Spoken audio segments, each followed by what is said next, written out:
Luc, chapitre 18.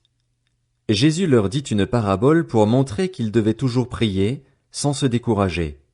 Il dit, il y avait dans une ville un juge qui ne craignait pas Dieu et qui n'avait d'égard pour personne. Il y avait aussi dans cette ville une veuve qui venait lui dire, rends-moi justice contre ma partie adverse. Pendant longtemps il refusa.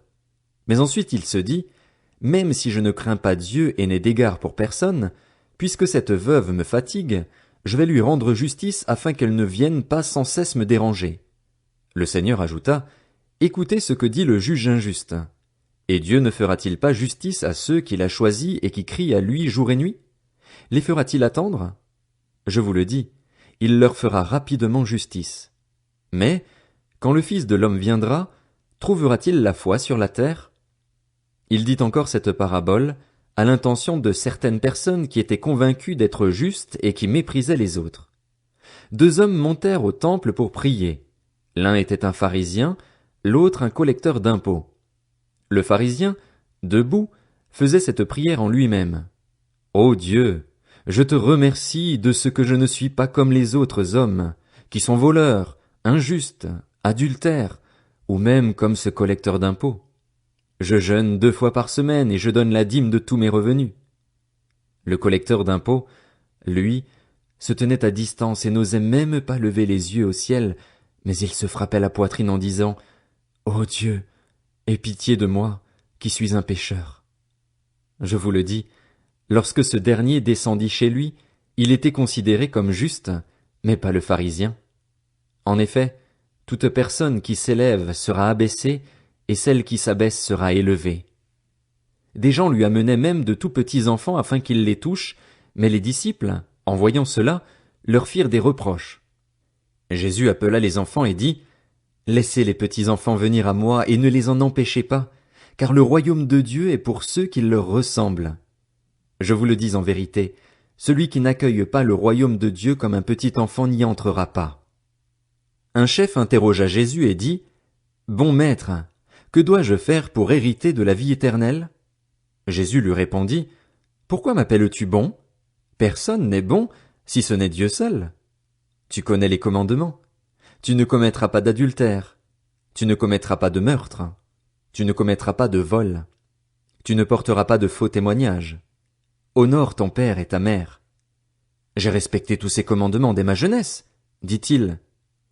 Après avoir entendu cela, Jésus lui dit, Il te manque encore une chose. Vends tout ce que tu as, distribue-le aux pauvres, et tu auras un trésor dans le ciel. Puis viens et suis-moi. Lorsqu'il entendit ces paroles, l'homme devint tout triste, car il était très riche.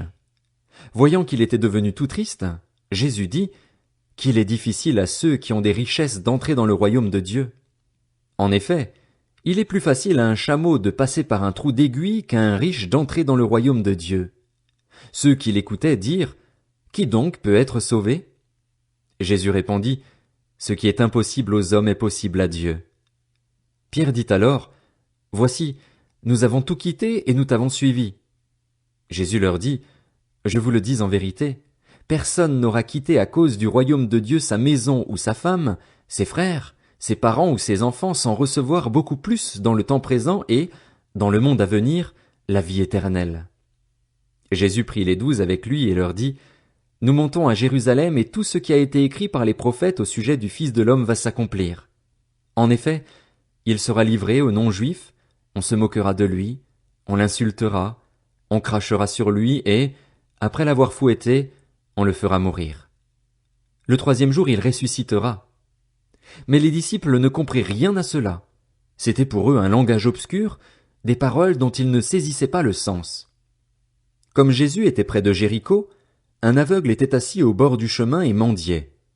Il entendit la foule passer et demanda ce qui se passait. On lui dit, C'est Jésus de Nazareth qui passe. Alors il cria, Jésus, fils de David, aie pitié de moi. Ceux qui marchaient devant le reprenaient pour le faire taire, mais il criait beaucoup plus fort, Fils de David, aie pitié de moi. Jésus s'arrêta et ordonna qu'on le lui amène.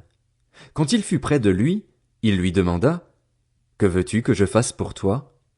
Il répondit, Seigneur, que je retrouve la vue. Jésus lui dit, retrouve la vue, ta foi t'a sauvé. Il retrouva immédiatement la vue et suivit Jésus en célébrant la gloire de Dieu. Voyant cela, tout le peuple se mit à adresser des louanges à Dieu.